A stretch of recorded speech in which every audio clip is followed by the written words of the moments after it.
마침내 이정우의 안타가 터져나왔습니다. 그러나 이날 경기의 진정한 명장면은 그의 안타가 기록된 직후부터 펼쳐졌다고 해도 과언이 아닙니다. 오랜 침묵에 마침표를 찍은 것은 그의 배트였으나 경기장 전체의 분위기를 장악한 것은 그의 또 다른 재능이었습니다. 닷새 만에 침묵을 깨고 화려하게 귀환한 바람의 손자 이정후. 그의 상세한 활약상을 발빠른 뉴스에서 지금부터 조명해보겠습니다. 한국 시각 6월 27일 샌프란시스코의 홈구장 오라클 파크에서 마이애미 말린스와의 시리즈 1차전이 펼쳐졌습니다. 경기 시작 전부터 모든 이들의 관심은 이날 5번 타자 겸 중견수로 선발 출전한 이정후에게 집중되었습니다. 최근 4경기 연속으로 안타를 기록하지 못하며 길고 어두웠던 침묵의 시간을 보내고 있던 그였기에 오늘 경기에서의 반등은 그 어느 때보다 간절했습니다.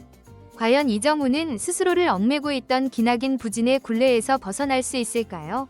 이날 마이애미의 선발 마운드에는 우완 투수 칼 컨트릴이 올랐습니다. 이정후는 이미 컨트릴을 상대로 안타를 때려낸 좋은 경험을 가지고 있었습니다.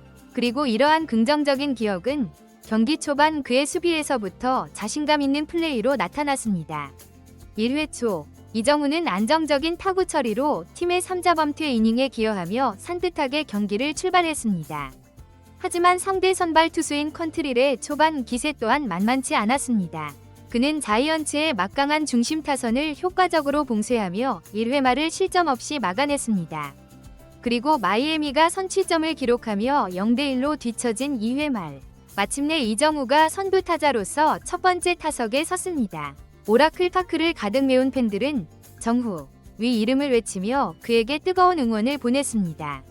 하지만 컨트릴은 초구부터 바깥쪽 코너워크를 통해 집요하게 이정후를 공략했고 결국 2구째 던진 커브에 타이밍을 맞추지 못하면서 중견수 뜬공으로 물러나고 말았습니다.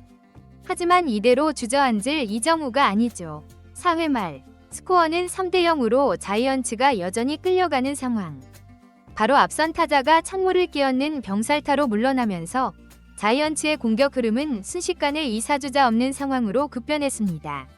차갑게 식어버린 더그아웃의 분위기를 다시금 뜨겁게 달궈야 하는 임무를 안고 이정후가 다시 한번 타석에 섰습니다. 여전히 경기장을 울리는 팬들의 커다란 함성. 그는 이번에야말로 반드시 무언가를 보여줘야만 했습니다. 그러나 상대 투수 컨트릴 역시 매우 노련했습니다. 그는 이정후의 타격 타이밍을 교란시키기 위해 첫 타석과 마찬가지로 매우 정교하고 까다로운 코스로 승부를 펼쳐왔습니다. 날카로운 커터가 바깥쪽 스트라이크 존에 정확하게 꽂혔고 뒤이어 던진 몸쪽을 깊숙이 찌르는 커터로 눈 깜짝할 사이에 투 스트라이크를 빼앗겼습니다. 투수가 가장 높은 곳을 점령한 타자에게는 절대적으로 불리한 볼 카운트. 오라클 파크에 잠시 무거운 침묵이 감돌았지만 이정후는 조금도 동요하지 않았습니다. 컨트릴은 승부를 결정짓기 위해 낮게 떨어지는 스플리터를 구사하며 헛스윙을 노렸지만 이정후는 이 유인구에 더 이상 속지 않았습니다. 경이로운 집중력으로 공을 끝까지 지켜보며 이 손에 땀을 쥐게 하는 승부를 계속해서 이어나갔습니다. 그리고 4구째 컨트릴의 마지막 선택은 힘으로 상대를 압도하는 시속 94마일의 강속구였습니다. 바로 그 순간 이정후의 배트가 예리하게 반응했고 타구는 투수의 몸에 맞고 굴절되며 행운이 깃든 내야 안타가 되었습니다. 비록 깨끗하게 외야로 뻗어나간 안타는 아니었지만 타구의 속도는 시속 101.3마일에 달하는 강력한 타격이었습니다. 바로 이것이 이정후가 가진 진정한 능력입니다. 완벽하게 잘 맞은 안타가 아니더라도 그 어떤 불리한 상황 속에서도 정확한 컨택을 통해 인플레이 타구를 만들어내는 힘. 이것이야말로 그를 다른 선수들과 차별화하는 특별한 재능입니다. 지난 닷새간 그를 괴롭혔던 4경기 연속 무안타라는 질긴 사슬을 마침내 스스로의 힘으로 끊어내는 감격스러운 순간이었습니다. 안타로 1루 베이스를 점유한 이정후. 이제 그의 빠른 발이 마운드 위의 투수 컨트리를 본격적으로 흔들기 시작합니다. 1루에 주자가 있다는 사실, 그 이상의 압박감을 선사합니다. 상대 투수와 포수는 그의 빠른 발을 계속해서 견제해야만 하며 이는 타자와의 승부에 온전히 집중할 수 없게 만드는 커다란 심리적 부담으로 작용하기 때문입니다. 다음 타석에는 윌리 아다메스가 들어섰습니다. 하지만 컨트릴의 모든 신경은 타석이 아닌 1루 베이스 위에 있는 이정후에게 집중되어 있었습니다.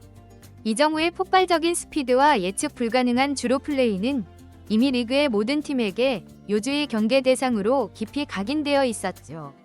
컨트릴은 이정우의 도루를 막기 위해 집요하게 1루로 견제구를 던졌습니다.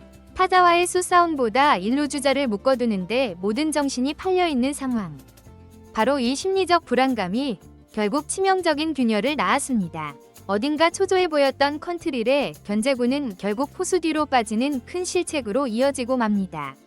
그 찰나의 순간을 이정우는 결코 놓치지 않고 2루를 향해 질주했습니다. 안타로 공격의 포문을 연 이정우. 이번에는 상대의 허점을 파고드는 놀라운 집중력과 동물적인 주로 감각으로 스스로 득점 찬스를 만들어냈습니다. 비록 후속 타자인 아다메스가 뜬공으로 물러나 득점까지 이어지지는 못했지만 이번 타석에서 그는 안타와 영리한 주루까지 공격수로서 보여줄 수 있는 거의 모든 것을 보여준 완벽한 순간이었습니다. 그런데 더욱 놀라운 사실은 이정우의 진가는 여기서 그치지 않았다는 점입니다. 스코어 4대0, 9회 말 패배의 그림자가 짙게 드리워진 자이언츠에게 남겨진 마지막 공격 기회. 더그아웃의 모든 선수들이 간절한 염원을 담아 그라운드를 응시하는 가운데 추격의 선봉이라는 막중한 책임을 안고 이정우가 타석에 섰습니다. 상대는 말린스의 수호신 켈빈 포시에이. 이제부터는 공 하나, 스윙 하나에 경기의 운명이 달려 있습니다. 마음이 급한 쪽은 단연 자이언츠의 타자들이었습니다. 포시에이는 이러한 타자들의 심리를 교묘하게 역이용하고자 합니다. 초구, 타자의 눈높이 근처로 형성되는 높은 커터를 던져 성급한 헛스윙을 이끌어내려 했습니다. 하지만 이정우는 조금의 미동도 보이지 않았습니다. 2구째, 비슷한 코스로 시속 95마일의 강속구가 날아들었지만 이정우의 배트는 여전히 굳건한 침묵을 지켰습니다. 상대의 전략에 결코 휘말리지 않고 본인이 공략할 수 없는 공은 미련 없이 걸러내면서 역으로 투수를 압박하는 노련한 모습입니다. 볼카운트가 불리하게 몰린 포시에이. 결국 3구째, 바깥쪽 가장 먼 코스를 찌르는 승부구를 던집니다. 하지만 이 공 역시 이정우의 날카로운 선구안을 피해갈 수는 없었습니다. 마침내 4구째, 포시에이의 제구가 완전히 무너지며 몸쪽 낮은 코스로 커터가 들어오자 이정우는 방망이를 휘두를 필요도 없이 1루로 걸어나갔습니다. 결과는 스트레이트 볼넷. 비록 시원한 안타는 아니었지만 팀이 그토록 원했던 출루라는 값진 결과물을 만들어낸 의미 있는 순간이었습니다. 꺼져가던 마지막 역전의 희망을 되살려내는 이정우. 하지만 너무나도 안타깝게 그의 뒤를 이은 후속 타선이 삼진과 병살타로 힘없이 물러나면서 경기는 그대로 자이언츠의 패배로 막을 내리고 말았습니다. 팀의 패배는 분명 뼈아팠지만 이날 이정우는 그 속에서 분명 귀중한 수확을 거두었습니다. 길고 답답했던 부진의 터널을 자신의 가장 큰 무기인 정교한 컨택과 지능적인 주로 플레이라는 두 가지 능력으로 정면 돌파했기 때문입니다. 비록 팬들이 기대했던 화려한 장타는 나오지 않았을지라도 오늘 경기에서 보여준 이정우다운 모습은 그가 다시금 자신만의 타격 리듬을 되찾고 있다는 매우 긍정적인 신호일 것입니다. 그렇기 때문에 우리는 그의 내일 경기가 더욱더 기다려지는 것이겠죠.